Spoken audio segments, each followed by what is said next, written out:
ఆదామవ్వలు ఎందుకు ఆ ఏదైనా తోట నుంచి గెంటి వేయబడ్డారు? ఎందుకు ఆ రిలేషన్షిప్ బ్రేక్ అయిపోయింది? ఎందుకు ఆ రిలేషన్షిప్ కట్ అయిపోయిందంటే వారు దేవునికి విరోధంగా ఏం చేశారు? పాపం చేశారు. అందుని బట్టి మనం కూడా దేవునికి విరోధంగా పాపం చేసినట్లయితే దేవునితో కనెక్షన్ అవుతుంది. మళ్ళీ ఏం చేయాలి? ప్రభు సందుకు వచ్చి తిరిగి అతికించుకోవాలన్నమాట ఆ సమాధానాన్ని. తిరిగి మళ్ళా ఆ యొక్క సమాధానం, రికన్సిలేషన్ అన్నారు దాన్ని. ఏమన్నారు? రికన్సిలేషన్. దేవునితో సమాధానపరచబడాలి. నా ప్రతివచనాక మా దేవుడు నీకు ఏమిస్తాడు? శాంతిని అనుగ్రహిస్తాడు. ఈరోజున డబ్బులో నిజమైన శాంతి లేదు, ఎంటర్టైన్మెంట్లో నిజమైన శాంతి లేదు. ప్రపంచానికి ట్రూ ఎంటర్టైనర్ అని పేరు తెచ్చుకున్నాడు. అతని పేరు జస్టిన్ బీబర్. తెలుసా అండి మీకు Justin Bieber? So world class celebrity అనమాట. మైకిల్ జాక్సన్కి ఎంతైతే పేరు ప్రఖ్యాతులు ఉన్నాయో అంతకంటే ఎక్కువ పేరు ప్రఖ్యాతులు సంపాదించినటువంటి వాడు ఈ యొక్క జస్టిన్ బీబర్. 15th ఇయర్లోనే అతని ఇన్స్టాగ్రామ్ ఫాలోవర్స్ మీరు చూసినా, అతని వరల్డ్ వైడ్ ఫాలోవర్స్ మీరు చూస్తే ఇంకా ఆశ్చర్యపోతారు. అంత చిన్న వయసులో ఈ వ్యక్తి ఉన్నతమైన స్థానానికి చేరిపోయాడు. ఈ రోజున ఈ వ్యక్తి పెరాలసిస్తో బాధపడుతున్నాడు. ఈ వ్యక్తిని ఇప్పుడు ఎవరు గుర్తుపట్టలేని పరిస్థితిలోకి వెళ్ళిపోయాడు. ఎందుకు తెలుసా? He made from wrong decisions in his life. తన జీవితంలో కొన్ని తప్పుడు ఎంపికలు చేసేసాడు. దేవునికి విరోధంగా ప్రవర్తించాడు. నిజంగా కొంత ఇండీసెంట్ బిహేవియర్ అతనిలో ఉంది. అడల్టరీకి, ఆ తర్వాత మద్యపానానికి, డ్రగ్స్కి బానిస అయిపోయాడు. జీవితాన్ని తానే చిదిపేసుకున్నాడు ఈ జస్టిన్ బీబర్. ఎందుకు మాట చెప్పాను తెలుసా? నిజమైన శాంతి లేదు, ఏడుస్తున్నాడు. ఒక రకంగా చెప్పాలంటే ఒక పిచ్చోడిగా మారాడు. ఫేస్కి అతనికి పెరాలసిస్ వచ్చేసింది. అతి చిన్న వయసులో ఫేస్కి పెరాలసిస్ వచ్చింది. అలాంటి పరిస్థితులకు వెళ్ళడానికి కారణం తెలుసా? ఎక్కువ డ్రగ్స్ తీసుకోవడం ద్వారా. మత్తు పానీయాలకు బాగా అలవాటు పడి. ఎందుకంటే మత్తు పానీయాలు శాంతి లేక, కలవరం, ఆందోళన, రాత్రి నిద్ర పట్టగా ఆ యొక్క డ్రగ్స్కి బానిస అయిపోయాడు. ఆ డ్రగ్స్ తీసుకోకపోతే నిద్ర పట్టదు, ఆ డ్రగ్స్ తీసుకోకపోతే నిలవలేడు, ఆ డ్రగ్స్ తీసుకోకపోతే స్టడీగా నిలబడలేడు. అతను లోపల డ్రగ్స్ ఉంటేనే కానీ డ్యాన్స్ చేయలేని పరిస్థితి, అతని లోపల డ్రగ్స్ ఉంటేనే కానీ పాడలేని పరిస్థితికి వచ్చేసాడు. జీవితంలో చాలా కోల్పోయాడు జస్టిన్ బీబర్. ఒకప్పుడు ఇదే జస్టిన్ బీబర్ కోసం నేను గొప్పగా చెప్పాను. ఈ వ్యక్తి ప్రభువుని నమ్ముకున్నాడు, ప్రభువుకి తన జీవితాన్ని సమర్పించాడు. ఒక మందిరానికి వెళ్ళి అక్కడ మందిరంలో ఆరాధిస్తున్నాడని చెప్పాను. బట్ ఈరోజు ఆ వ్యక్తి గురించి మళ్ళీ నెగిటివ్ చెప్పాల్సి వస్తుంది. అతడు తన ఆత్మీయతను పోగొట్టుకున్నాడు, తన మొదటి ప్రేమను విడిచిపెట్టేశాడు, దేవుని విడిచిపెట్టేశాడు. దేవుని సన్నిధి అతని జీవితం అనిపించట్లేదు. అందుని బట్టి నష్టాలు ఊబిలోకి వెళ్ళిపోయాడు. నా ప్రతివచనాగమా, దేవుని సన్నిధి, గాడ్స్ ప్రెజెన్స్ మనకి ఇచ్చేటువంటిది ఏంటో తెలుసా?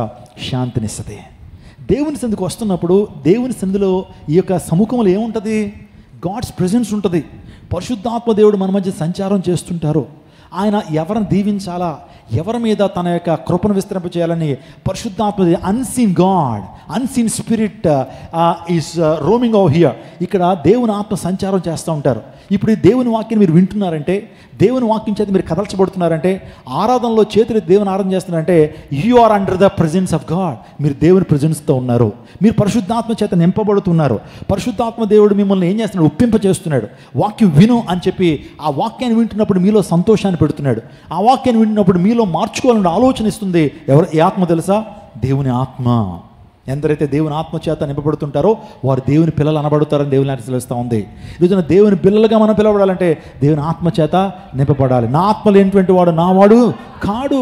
ఈరోజున ప్రభు ఆత్మ చేత, పరిశుద్ధాత్మ చేత నింపబడాలి. స్తోత్రం చెప్పండి, హల్లెలూయా. కాబట్టి నా ప్రియదేవజనాగమ, గాడ్స్ ప్రెజెన్స్ మనకేమిస్తుంది? శాంతిని, విశ్రాంతిని అనుగ్రహిస్తుంది. కాబట్టి ఎంత ఇంపార్టెంట్ మన జీవితంలో? How important the presence of God in our lives కదా, చాలా ఇంపార్టెంట్ కదా. అందుని బట్టి let's all carry the presence of God in each and every moment in our lives. మన జీవితంలో ప్రతి క్షణం కూడా గాడ్స్ ప్రెజెన్స్ మనం ఏం చేయాలి? మోసుకుంటూ రావాలి. స్తోత్రం చెప్పండి. క్యారీ చేయాలా? నువ్వు ఎక్కడికైనా ఎగ్జామ్కి వెళ్తున్నావు, ప్రభువా your presence must come with me. నీ ప్రెజెన్స్ నాతో పాటు రావాలయ్యా. నాతో పాటు ఎగ్జామినేషన్ హాల్కి నువ్వు రావాలి. అడిగారు ఎప్పుడైనా? ప్రభువా నీ యొక్క సన్నిధి నాతో పాటు ఉంచయ్యా. ఈవెన్ నేను రాస్తున్నప్పుడు కూడా నీ సన్నిధి నాతో ఉండాలి. అప్పుడు నాకు మంచి ఆలోచనలు ఇస్తావు, మంచి క్రియేటివ్ థాట్స్ నాకు ఇస్తావు. ఆ తర్వాత నాకు రాస్తున్నప్పుడు మంచి ఆలోచనలు నాకు ఇస్తావని ప్రభు సన్నిధిలో ఏం చేయాలా? ప్రార్థన చేసుకుంటే వెళ్ళాలి. అదే ఎగ్జామ్కి వెళ్ళే ముందు ఏం చేయాలా? ఆ ప్రార్థన ఎందుకు చేయించుకోవాలా? గాడ్స్ ప్రెజెన్స్ మీతో రావాలని.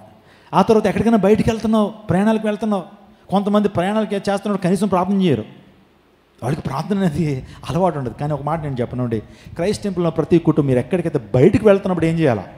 ఇంట్లోంచి you are stepping out when you from your house you need to pray. అతను ఇంటికి వచ్చిన తర్వాత ఏం చేయాలి? మరలా క్షేమంగా నడిపించావు ప్రభా నీకు స్తోత్రం అని ఇంట్లోకి వచ్చిందో ప్రార్థన చేయాలి. ఈ రెండు ప్రార్థనలు ఖచ్చితంగా చేయాలి. బయటికి వెళ్తున్నప్పుడు ఏం చేయాలా? తోడు రమ్మని నీ సన్నిధి నాతో పాటు ఉంచని ప్రార్థన చేయాలి. ఇంటికి వచ్చేసిన తర్వాత నీ తోడు నాతో ఉంచావు ప్రభు, నీ ప్రజెన్స్ నాతో ఉంచావు, నీకు థ్యాంక్స్. ఒకటి పిటిషన్స్, ఇంకొకటి థ్యాంక్స్ గివింగ్ చేస్తే మంచి ఆధ్యాత్మిక జీవితాలు అవి. స్తోత్రం చెప్పండి. గాడ్స్ ప్రెజెన్స్ మనకి ఏమిస్తుంది? విశ్రాంతిని ఇస్తుంది. రెండోదిగా God's presence, the presence of God, దేవుని సన్నిధి మన ప్రతి కొరతను అవసరాన్ని తీరుస్తుంది. హల్లెలూయా, హల్లెలూయా. చదవండి ఒకసారి సంఖ్యాకాండం 11:31 చదవండి. సంఖ్యాకాండం 11:31 చివరి వాళ్ళకి క్లియర్గా అర్థమవుతుందండి? అందరికీ వినపడుతుందా? Rise your hand please. చివరి వాళ్ళు okay, right, thank you so much brother. తర్వాత యెహోవా సన్నిధి నుంచి ఒక గాలి బయలుదేరి సముద్రము నుండి పూరేళ్లను రప్పించి పాళెము చుట్టూ ఈ ప్రక్కను ఆ ప్రక్కను పాళెము చుట్టూ ఇరుపక్కలను అరుపక్కలను దిన ప్రయాణమంత దూరము వరకు. చాలండి, మనకి సందర్భం అర్థమైంది. ఇశ్రాయేలీలు వాస్తవానికి ఐగుప్తులో ఉన్నప్పుడు వారు చాలా ఇబ్బంది పడ్డారు. ఫరో చాలా భయంకరంగా వారిని హింసించాడు, వారి చేత పని చేయించాడు. ఇప్పుడు మీకు వారు కట్టినటువంటి కట్టడాలు మీరు చూడగలుగుతారు కూడా. ఇశ్రాయేల్ కట్టిన కట్టడాలు ఏంటనంటే, ఇప్పుడు మీరు ఈజిప్ట్ అనే ప్రాంతానికి వెళ్తే అక్కడ త్రిభుజాకారంలో పెద్ద పెద్ద కట్టడాలు కనబడతాయి. ఏంటవి? త్రిభుజాకారంలో పిరమిడ్స్ కనపడుతుంటాయి. మీరు ఈజిప్ట్ క్యాపిటల్కి వెళ్ళినా సరే, కైరో అనే నగరానికి వెళ్తే అక్కడ కొన్ని పిరమిడ్లు కనపడతాయి. ఎవరు కట్టారో తెలుసండి? మన ఇశ్రాయేలీలే. మన మోషే ఆ టైంలో కట్టినటువంటి కట్టడాలు అవే. ఫరో వాళ్ళ చేత ఏం కట్టించాడు? పిరమిడ్లను కట్టించాడు. ఏంటి పిరమిడ్స్ అంటే? మానవ నిర్మిత పర్వతాలు అవి. ఒక్కొక్క రాయి యొక్క బరువు ఎంత ఉంటుందో తెలుసండి? ఒక్కొక్క రాయి బరువు 2 tons, మినిమం 2 tons ఉంటాయి. మరి ఆ టైంలో అంత పెద్ద రాళ్ళను అంత పైకి ఎలా ఎక్కించగలిగారు? మీకు అర్థమవుతుందండి? ఆ రాళ్ళను పిరమిడ్ సీక్రెట్స్ చాలా గొప్పవండి. అందరూ బట్టే it's being considered one of the wonders of this world. ఈ పిరమిడ్స్ ఈ రోజున అద్భుతాలుగా చెప్పబడతా ఉన్నాయి. సో ఇప్పటికీ ఈ రోజున మోడర్న్ సైంటిస్టులకి, మోడర్న్ లేకపోతే మోడర్న్ సివిల్ ఇంజనీర్స్కి అర్థం కాని విషయం ఏంటంటే, అంత బరువైన రాళ్లను ఎలా పైకి తీసుకెళ్లారు? క్రెయిన్స్ లేవు, జేసీబీలు లేవు, పెద్ద పెద్ద ఇన్స్ట్రుమెంట్స్ లేవు. మరి ఆ టైంలో ఎలా తీసుకెళ్లారు అనేటువంటిది ఆ టైంలో కట్టించిన వారు ఎవరు తెలుసు? మోషే కట్టించాడు 2 పిరమిడ్లని. ఆ కట్టిన వారు ఎవరు? ఇశ్రాయేలీలు. ఆ టైంలో చాలా జ్ఞానం కలిగినటువంటి వారు ఇశ్రాయేలీలు. అంత పని చేశారు వాళ్ళు. అంత పని చేసినప్పుడు దేవుడు వారిని చూశాడు. వారి యొక్క మొరను విని వారిని విడిపించి బయటకు తీసుకొస్తే ఇంక వీళ్ళు ఏం చేస్తున్నారంటే, కనాన్ దేశానికి వెళ్తున్నారు, పాలు తేనెలు ప్రవహించే దేశానికి వెళ్తున్నప్పుడు చాలా సందర్భంలో సణిగారట, వాళ్ళు గొణిగారట. మర్మ్లింగ్ అండ్ గ్రమ్లింగ్ అన్నారు. సనగటం, గొనగటం. బయటకు వచ్చి చెప్పరు. అక్కడ నుంచి చివరుండి ఎంతసేపు చెప్తే ఎలా అండి అని సణుగుతూ ఉంటారు కొంతమంది. మేము వెళ్ళొద్దా, మీ ఇంటికి వెళ్ళి మళ్ళీ వంటలు వండుకోవద్దా అని నాతో డైరెక్ట్గా చెప్తే బాగుంటుంది. కానీ అక్కడ ఉండి ఎవరితో 10 మందితో సణుగుతూ ఉంటారు. ఇది మంచి పద్ధతి కాదు. ఎప్పుడు సనగకూడదండి. ఎప్పుడు ఏం చేయకూడదు? ఇరిటేషన్ వచ్చేస్తుంది. ఎవరికైనా భర్తలకి భార్యలు సణుగుతున్నారంటే ఏమొచ్చేస్తుంది? ఇరిటేషన్ వచ్చేస్తుంది. అఫ్కోర్స్ వైజ్ వర్సా భార్యలు కూడా ఏంటి, భర్తలు అసలు సనగకూడదు. నేను ప్రాక్టికల్గా మాట్లాడుతున్నాను కాబట్టి నా ప్రియ విషయం, ఇశ్రాయేల్ చేసిన తప్పల్లా అదే. సణుగుతూ వచ్చారు. ఐగుప్తులో మాకు ఏం లేవు, ఐగుప్తులో మాకు సమాధులు లేవని ఇక్కడ తీసుకొచ్చి చంపేస్తావా మోసే? ఏంటి ఏ సమాధులు అవి? పిరమిడ్లు వాళ్ళే కట్టారు కదా, సమాధులే కదా అవి. మేము కట్టాం, స్వహస్తాలతో కట్టాం. ఐగుప్తులో పిరమిడ్లు లేవా? ఒక్కొక్క పిరమిడ్లో 1,00,000 మందిని తోయచ్చు. ఇక్కడేమో ఎర్ర సముద్రం తీసుకొచ్చి మమ్మల్ని ఏం చేస్తావా? చంపేస్తావా? చంపడానికి తీసుకొచ్చాడా? ఎంతో రిస్క్ చేసి దేవుని కార్యాలు కళ్ళారా చూశారు వాళ్ళు. 10 సూచక్రియలు చూశారు, 10 మహత్కార్యాలు దేవుడు చేశాడు. ఎర్ర సముద్రానికి వచ్చి ఎర్ర సముద్రం 2 పాయలు చేస్తే ఇన్ని అద్భుతాలు చూస్తున్నటువంటి ఇశ్రాయేల్ అన్నీ మర్చిపోయి సణుగుతున్నారు. ఐగుప్తులో మాకు సమాధులు, ఐగుప్తులో వాళ్ళకి ఏమున్నాయట? ఐగుప్తులో మాకు బీరకాయలు ఉన్నాయి, ఐగుప్తులో ఆలుగడ్డలు ఉన్నాయి, ఐగుప్తులో మాకు ఏమైనా ఉల్లిగడ్డలు ఉన్నాయి, ఐగుప్తులో మాంసం ఉంది అని చెప్పి, ఇక్కడ మాకు మాంసం లేదు, ఇక్కడ మాకేమీ లేదు, ఆలుగడ్డలు లేవు, బంగాళదుంపలు లేవు అని చెప్పి సణుగుతూ ఉంటుంటే, వాస్తవానికి ఐగుప్తులో మీకు ఏమున్నాయి? దెబ్బలు ఉన్నాయి. వాస్తవానికి ఆలుగడ్డలు, బీరకాయలు, మాంసాలు ఇవి కాదు, బిర్యానీలు ఇవి లేవు. రోజు కొడతా ఉండేవారు వాళ్ళు. కానీ వీళ్ళు బిల్డప్ అన్నమాట. వీళ్ళు ఏంటది? బిల్డప్. మామూలు బిల్డప్ కాదు అసలు మాకు ఐగుప్తులో ఉన్నప్పుడు మామూలుగా ఉండేది కాదు తెలుసా, అసలు అలా ఉండేది కాదు తెలుసా అని మాట్లాడుతూ చాలా భయంకరంగా సనిగేటువంటి వారు. ఒక సందర్భంలో మోషే వెళ్ళిపోయాడు. మీకు ఒక దండం, దేవుని దగ్గరికి వెళ్ళి, ప్రభువా నాకు వదిలే ప్రభు, నన్ను వదిలేనని వెళ్ళిపోతాను నేను, మరలా ఏదో వ్యాపారం చేసుకుంటాను, మరలా గొర్రెలు కాసుకుంటాను, కానీ వీళ్ళతో పడలేకపోతున్నాను నాయన. ఏంటి ప్రభువా విసుగు, ఏంటి ప్రభువా ఈ యొక్క హెరాస్మెంట్, ఏంటి ప్రభువా ఈ యొక్క మర్మరింగ్ అండ్ గ్రంబ్లింగ్? సణుగుతున్నారు వీళ్ళు. నేను తాళలేకపోతున్నా, నాకు చాలా కోపం వస్తుంది. దేవుడు అన్నవాడు, సాత్వికం సాత్వికం సాత్వికం, కూల్ కూల్, కొన్ని రోజులు భరించయ్యా, కొన్ని రోజులు భరించయ్యా, భరించయ్యా భరించయ్యా అని దేవుడు సాత్వికాన్ని నేర్పించేశాడు. ఎంత కోపిష్ఠుడు మోషే గారు. మోషే గారు ఎంత కోపిష్ఠ అంటే అతనికంటే కోపిష్ఠ మరొకడు లేడు. ఒక ఇశ్రాయేల్ని బాధిస్తున్నాడని చెప్పి ఒక ఐగుప్తుడిని ఏమంటే ఒక్క గుద్దుకు చంపేశాడండి. ఒక్క గుద్దు పంచు తీసుకుని కొట్టేటప్పటికి ఆ ఐగుప్తుడు చచ్చిపోయాడు. ఎంతగా ఐగుప్తుడు ఎవరు తెలుసా? ఫరోక్ రైట్ హ్యాండ్.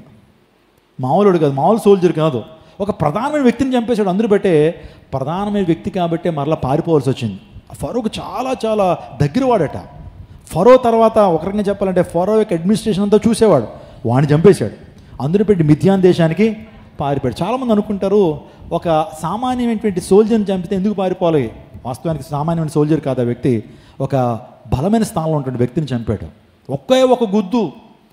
మార్షల్ ఆర్ట్స్ వచ్చుంటాయి, రాజకుమారుడు కదండి, పంచి మామూలు పవర్ ఉండదు. అనేవి కానీ మార్షల్ ఆర్ట్స్ వచ్చుంటాయి. కొట్టేటప్పటికి దెబ్బ కింద పడిపోయాడు. వాడు చనిపోతే జాగ్రత్తగా చూశాడు. ఒక్కడే చేతులతో ఏం చేశాడు, గొయ్యి తవ్వేసి పాతి పెట్టేశాడు. చంపడం పాతి పెట్టేయడం చేశాడు. అంత కోపిష్ఠుడైనటువంటి వ్యక్తిని దేవుడు మార్చాడు తన అభిషేకంతో నింపినప్పుడు. ఎంత భరించాడండి మోషే. కుటుంబంలో 10 మంది ఉంటే హ్యాండిల్ చేయడం ఒక తండ్రికి ఎంత కష్టం. 10 మంది కాదు పాస్టర్ గారు, నాకు 2 పిల్లలండి, వాళ్ళని హ్యాండిల్ చేయడానికే నా తల ప్రాణం ఎక్కడికి వస్తుంది, తోక వచ్చేస్తుంది. మీరు 10 మంది అంటున్నారు ఏంటి అనుకుంటారేమో. మోషే దగ్గర ఉన్నది ఎంతమంది తెలుసా అండి? 40 లక్షల మంది, 40 lakhs పీపుల్. ఒక్కడు నడిపిస్తున్నాడు అంటే ఎంత మైగ్రేన్ ప్రాబ్లం ఉంటుందో మీరు ఆలోచన చేయండి. ఎంత విసిగిపోయి ఉంటాడో మీరు ఆలోచన చేయండి. కానీ but by the presence of God, by the power of God, so Moses led his people to the land called Canaan. కనానికి నడిపించడానికి ఆల్మోస్ట్ తీసుకెళ్ళిపోయాడు మోషే. నా ప్రదేశనాగమా ఈరోజున ప్రభు మన కొరతలను ఆయన తీరుస్తాడు, అక్కర్లను తీరుస్తాడు. ఇప్పుడు చెప్పాల్సింది ఏంటంటే వాళ్ళకి మాంసం కావాలట. ఏం కావాలట? వారికి మాంసం. ప్రభు మాకు మాంసం, ప్రతిరోజు వెజిటేరియన్ అవుతుంది. వంకాయలు, బీరకాయలు, ఆనపకాయలు తినలేకపోతున్నాను ఆయన. మాకేం కావాలా? ఏం కావాలా? మంచోడి బుద్ధి ఎక్కడ తెలుస్తుందట? భోజనపాలు కాదు, మాంసం దగ్గర తెలుస్తుంది. మంచోడి బుద్ధి ఎక్కడ? మాంసం దగ్గర. మామూలు వెజిటేరియన్ వేసుకుంటే వెళ్ళండి, ఎవరు ఇబ్బంది పడరు.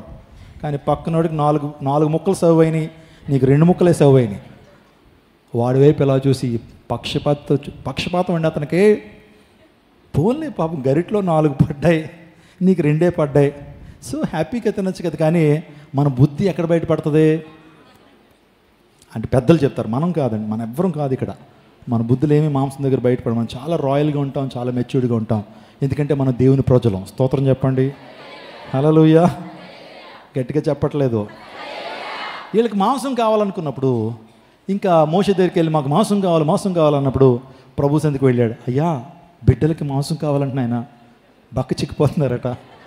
ఆకాశం నుంచి అసలే మన్నా తినలేకపోతున్నారంటే రోజు రెగ్యులర్ ఆహారం.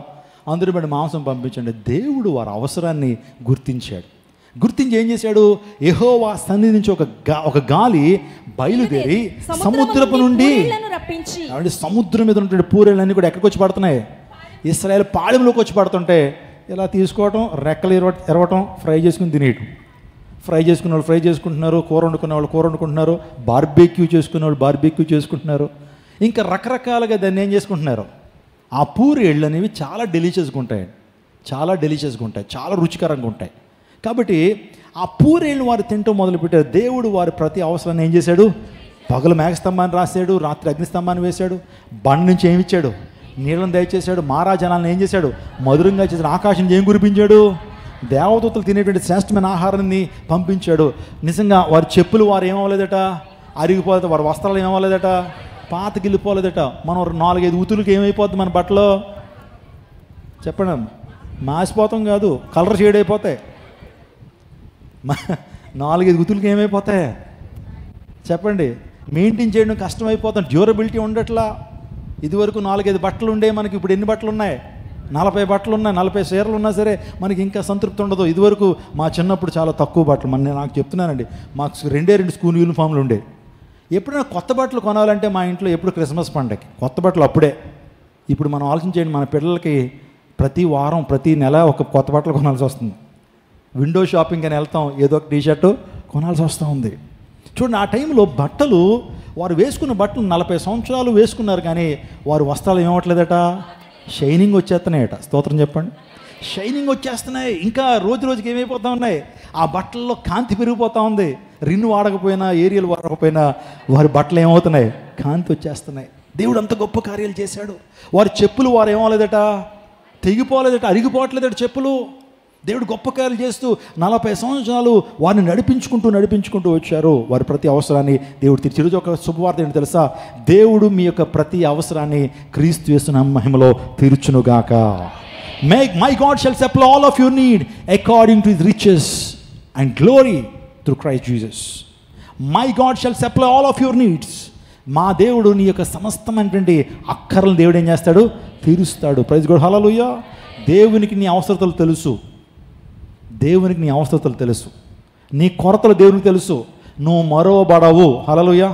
నువ్వు మరవబడవు. You will not be forgotten. నువ్వు దేవుని ద్వారా మరవబడవు. He knows your physical problems. He knows your health issues. ఆయనకు తెలుసు నీ యొక్క హెల్త్ ఇష్యూస్ తెలుసు. ఆయనకు తెలుసు నీ ఎమోషనల్ బర్డెన్స్ తెలుసు. నువ్వు సైకలాజికల్గా ఎంత సఫర్ అవుతున్నావో ఆ ఎమోషనల్ బర్డెన్స్ ప్రభువుకు తెలుసు. ఇంకా మాటలు చెప్పాలంటే, సో హీ నోస్ ఎవ్రీథింగ్. నీకున్న కొరత ప్రభువుకు తెలుసు, నీ అవసరతలు ప్రభువుకు తెలుసు, నీ కన్నీరు ప్రభు చూస్తున్నాడు, నీ వేదన ప్రభు చూస్తున్నాడు, నువ్వు మోసగించబడటం ప్రభు చూస్తున్నాడు, నువ్వు వెలివేయబడటం దేవుడు చూస్తున్నాడు, ర్యాగింగ్ చేయబడటం ప్రభు చూస్తున్నాడు, నువ్వు నిందించబడటం ప్రభు చూస్తున్నాడు. He knows everything, but he does his work in his appointed time, in his due time.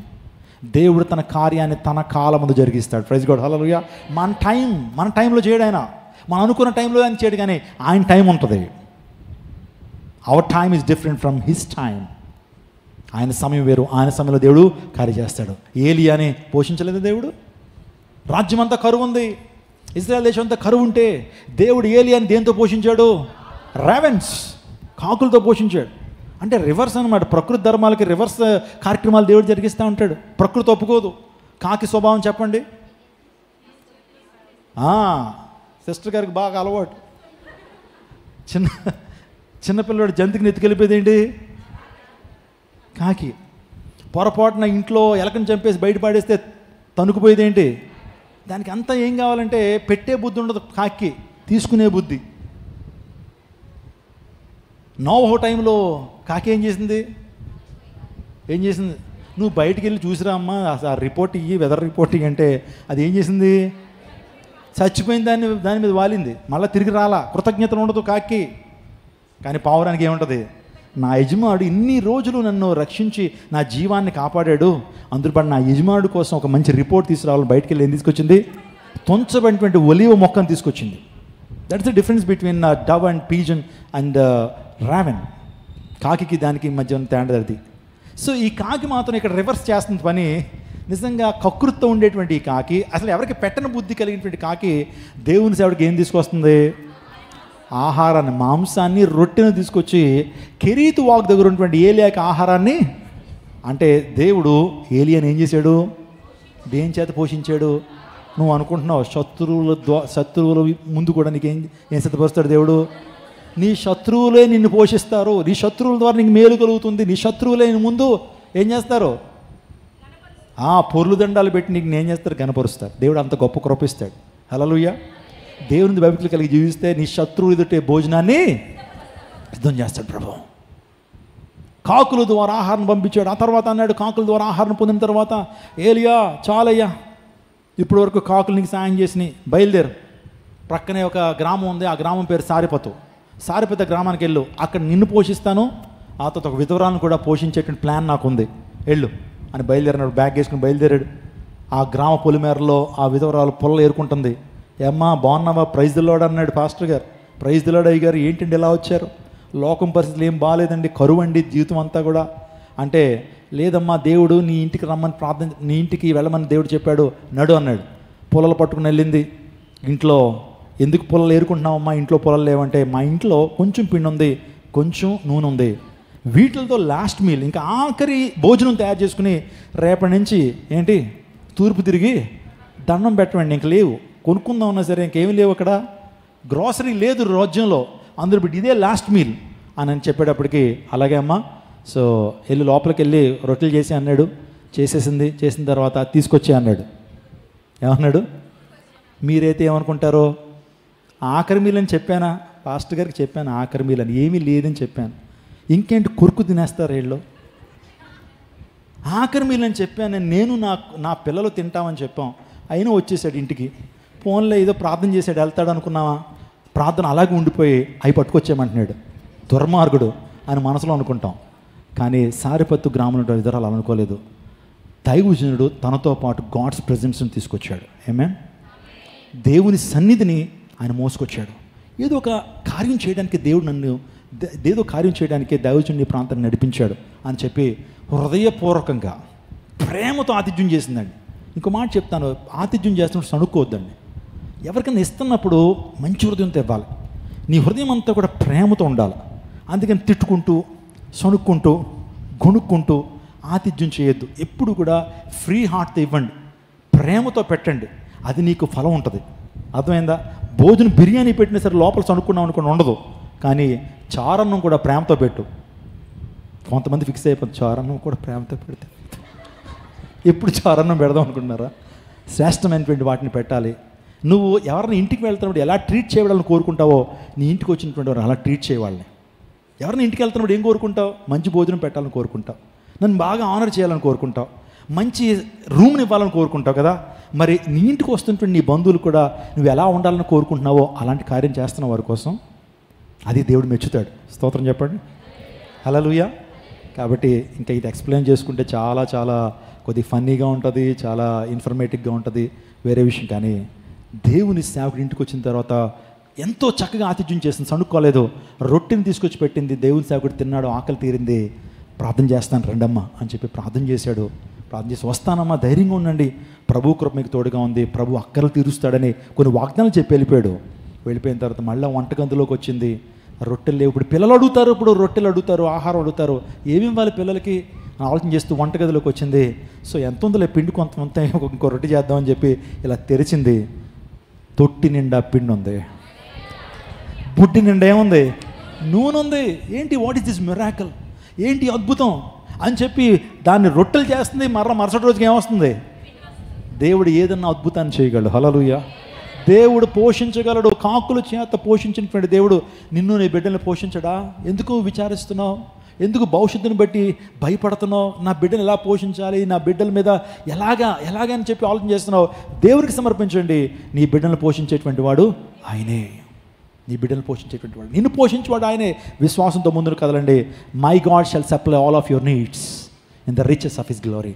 క్రీస్తు యేసు నామములో ప్రతి అవసరాన్ని దేవుడు ఏం చేస్తాడు?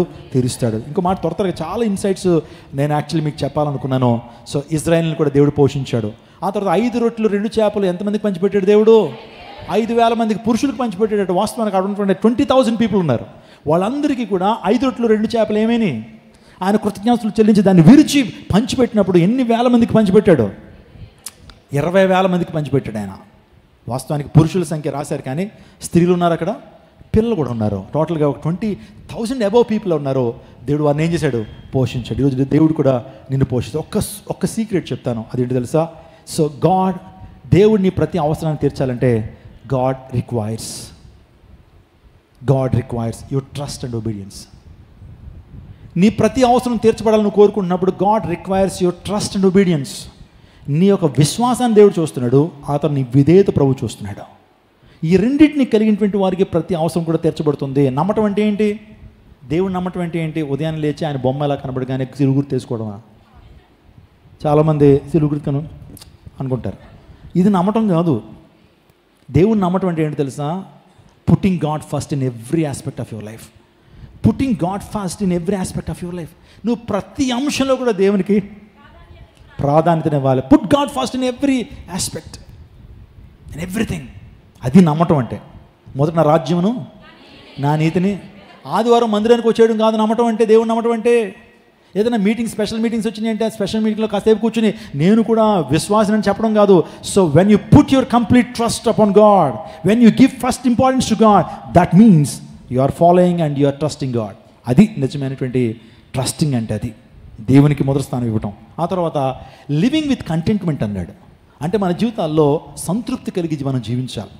సో మన జీవితాల్లో నా నక్కట పులిని చూసి వాతలు ఎట్టుకుందట. తెలుసా మీకు సామెత తెలుసా? పులికి ఏమో మంచి చారలు, చాలా అందంగా ఉంటుంది కదా పులి, ఆ చారలతో అది అందుకుందాం, మనకెందుకు చారలు ఉండకూడదని చెప్పి సో ఒక కంసాల దగ్గరికి వెళ్ళి చక్కగా ఊసను బాగా కాల్పించుకుని ఏం పెట్టించుకుందట వాతలు పెట్టించుకుందట. వాతలు ఎక్కువేటప్పటికి శరీరం కాలిపోయింది, లోపల ఆ బాడీ అంతా ఉరికిపోయి ఆర్గాన్స్ అన్నీ ఏమైపోయినాయి, కాలిపోయి చచ్చిపోయిందట అది. అందులో అప్పటి నుంచి కూడా చెప్తూ వచ్చారు, పులుని చూసి నక్క. అందును బట్టి మన తోటి విశ్వాసి మంచి కారు కొనుక్కున్నాడు, దేవుడు ఆ వ్యక్తిని ఆ టైంలో దీవించి కారు ఇచ్చాడు. ఆ కారు చూసిన మనం దేవునిలోకి వెళ్ళి గొడవాడతాం, ప్రభు వాళ్ళకి ఇచ్చో నాకెందుకు ఇవ్వం, అర్జెంటుగా వచ్చే ఆదివారానికి అలా కారు మన చర్చిలో అలా నిలబడాలి, నేను నా కుటుంబం అలా చర్చిలో అలా కాలేసి దిగాలి అని చెప్పి ప్రభు అందులో వాళ్ళని చూసి ఏం చేస్తున్నావు నువ్వు? స్తోమత కాకపోయినా, నీ దగ్గర ధనం లేకపోయినా, ఈ రోజున 0%లకు ఏమి ఇచ్చేస్తున్నారు, ఫైనాన్స్లో కారు తీసుకుంటాం, సో అది కట్టలేకుండా చాలా వేదనలోకి వెళ్ళిపోతూ ఉంటాం. గమనించు, నిజంలో సరైన సమయంలో దేవుడు ఏమిస్తాడు నీకు? ఆమెను చెప్పండి. ఏదన్నా మన స్తుతి కూడికలకి ఎవరైనా ఇంటికి వెళ్ళామనుకో, వాళ్ళ ఇల్లు ఉంటుంది, మంచిగా కనపడుతుంది. ఇంటికి వచ్చిన తర్వాత మన ప్రేయర్ రిక్వెస్ట్లు మారిపోతాయి, ప్రభు నాకు అలాంటి హౌసే కావాలి. దేవుడు ఇవ్వను అంట్లా, కానీ ఉన్న దాంట్లో దేవుని స్తుతిస్తున్నావా, ప్రభు నాకు ఇచ్చావు ఇల్లు, దీన్ని బట్టి నీకు వందనాలయ్యా, తగిన కాలం నన్ను జ్ఞాపకం చేసుకోవయ్యా అని ప్రార్థన చేయడం తప్పలేదు. కానీ సో అలాంటి పరిస్థితుల్లో సంతృప్తి కలిగి జీవించాలి, సంతృప్తి కలిగి నేర్చుకో. సంతుష్టి దైవం దైవభక్తి. భార్యాభర్తల్లో ఈ సంతృప్తి లేకపోతేనంటే జీవితం నరకం అండి. నేను చెప్తున్నాను, భార్యాభర్త పెళ్ళి అయిన తర్వాత ఈ సంతృప్తి లేకపోతే జీవితాలు నరకం. నేను చెప్తాను పెళ్లి ప్రసంగాలు, అదేంటంటే నీ భార్య ఈ ప్రపంచంలో ది బెస్ట్ అని నువ్వు నమ్మాలి, అది సంతృప్తి కలిగి జీవించాలి. ఇంకా నువ్వు ఎవరిని చూస్తున్నా సరే, ఈ ప్రపంచంలో ఏ పురుషుని స్త్రీలు చూస్తున్నా సరే, వాళ్ళందరూ ఎలా కనిపించాలి? అడవి వృక్షాలుగా కనిపించాలి. ఎలా కనిపించాలా? ప్రతి పురుషుడు నీకు ఎలా కనిపించాలి? అడవి వృక్షాలే కనిపించాలి. నీ భర్త మాత్రమే జల్దర్ వృక్షం వలె కనిపించాలి. స్తోత్రం చెప్పండి, hallelujah. This is called contentment. Your wife is the best woman in the world, your husband is the best man in the world. ఈ సంతృప్తి కలిగి జీవించకపోతే నీకు అందరూ జల్దర్ వృక్షాల వలె కనబడతారు, పెద్ద సమస్య అది. ఎవరిని చూసినా సరే ఎంత బాగున్నాడు అనుకుంటే కనుక జీవితం నాశనమే. ఆ తర్వాత చూసిన ప్రతి స్త్రీని నువ్వు ఎలా అనుకోవాలా? వెర్రి పుష్పాలుగానే చూడాలి, కానీ నీ యొక్క స్త్రీ ఏంటి? లిల్లీ పుష్పంలా కనిపించాలి. ఇది మ్యారేజ్ యొక్క ప్రధానమైనటువంటి సిద్ధాంతం.